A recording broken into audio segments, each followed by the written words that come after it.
What is up, everybody? We are back with another episode of Andy and Dan on Saturdays. And this is the segment where we're very short. We're only about 10 minutes, and we are giving you executable actions on how you can improve your production. And as always, this is my partner, Andy Schock, the one and only, the myth, the legend. How are we doing today?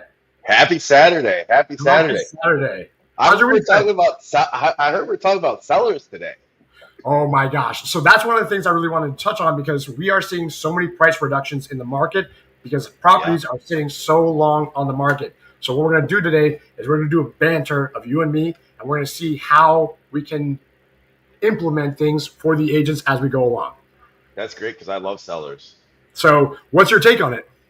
Well, we obviously in the course of the last couple of years, about a year and a half, we saw a lot of inflation go on. So sellers were really dictating the price of the list price, right? We'd go in and talk to sellers and they'd say, hey, we can get this number. Do you think we can get this number? And, I always call it like a lottery ticket kind of a market where you just put whatever number on there and you have a happy buyer and you get like the maximum amount. So there's really not been price negotiation talks with sellers and real estate professionals. So that market changed and shifted about 2 years ago, about a year and a half ago.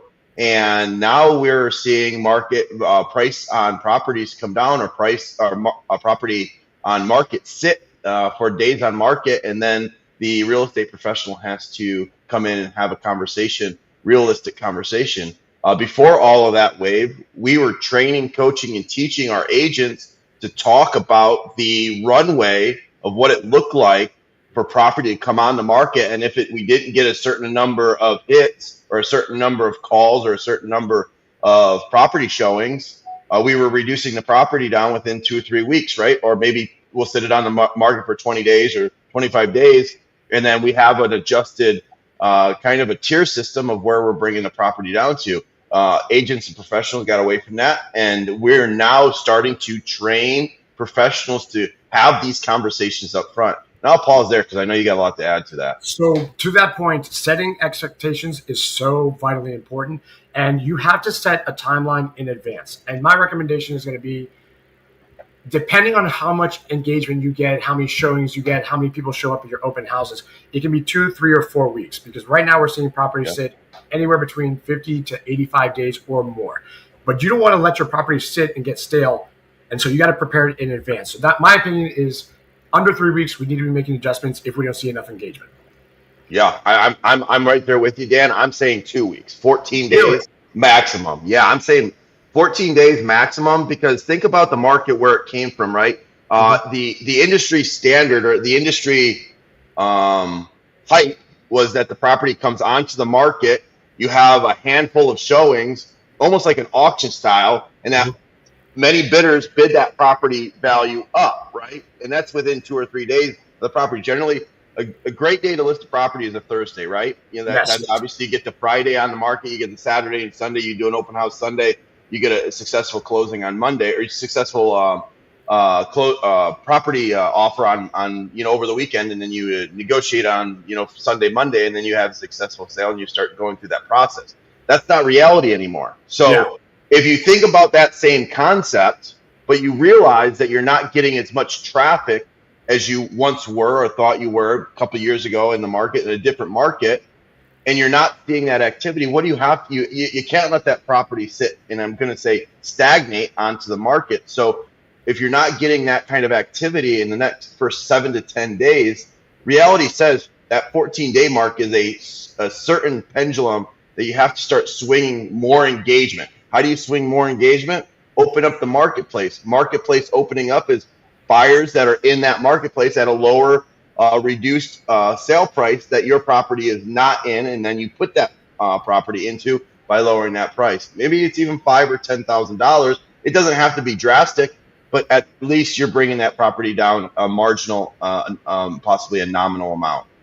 And one of the things that I was thinking about was a piece of advice on how to approach them by showing them statistics and facts, right? So my thought process was showing examples of properties that were reduced, that were able to sell in a smaller amount of time, because we want to show them actual analytics when it comes down to it, right?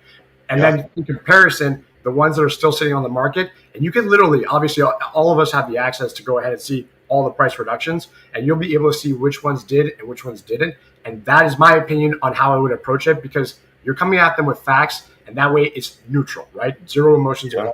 And that was my piece of advice on how to actually implement it at the end of the 2 to 3 week period. Yeah. Also, this is an old trick or old habit that I trained real estate professionals from early on in my days.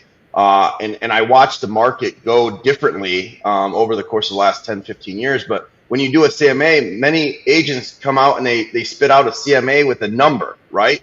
Why are we doing a number? Especially in a shifting market, you need to do a range. Like, hey, your property falls based on the comps in the marketplace between this number and that number, a low number and a high number. Setting that expectation of saying, hey, this is where your property value is. I can't say that it's going to go for X, and I can't say it's going to go for Y, but with all my professional accolades, I can say it's a pretty good chance that it'll go between X and Y, right? Mm-hmm. If you're looking to get top dollar, let's try it at Y, but it might turn out to be that we sell it at X, right? And that spread has to be a greater nominal amount than a 5 or a 6,000 margin, right? So reality says the gap should be between 10 and 15,000, even maybe possibly 20,000. So you're setting the expectations from day one that the high number, that Y number, is obtainable possibly, but we also are going to do market segmentation. We're going to have to sit on the market for a period of time. We might not get that number, and we're going to probably have to adjust that number if we don't get the activity that we're desiring to sell that property and put that property down in a marginal, bring that property down in a marginal time frame. And that is great advice for the listing agents. So I want to propose this to you. We're going to turn the tables. What would you say to sellers as yourself right now with their mindset going to list or potentially list a property in the next 3 months? Hey, listen, the market has changed. This is reality. You're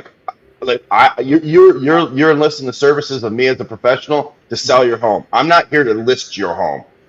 The reality says that your properties are not going to see COVID numbers, right? The inflated quadruple return numbers anymore. We're already starting to see shift in the market in your neighborhood. We're seeing price being reduced. Here, look at this set of properties that are sitting on the market for 90 days plus because they went for that lottery ticket sale price, right? Yeah.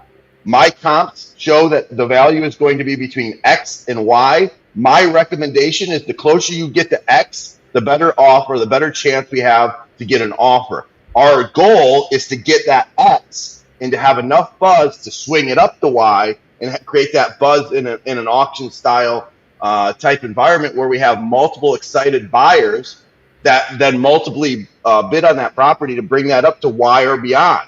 Mm-hmm.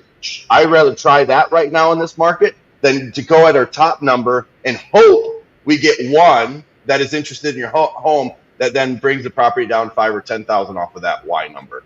And to add on to that, I would add this part.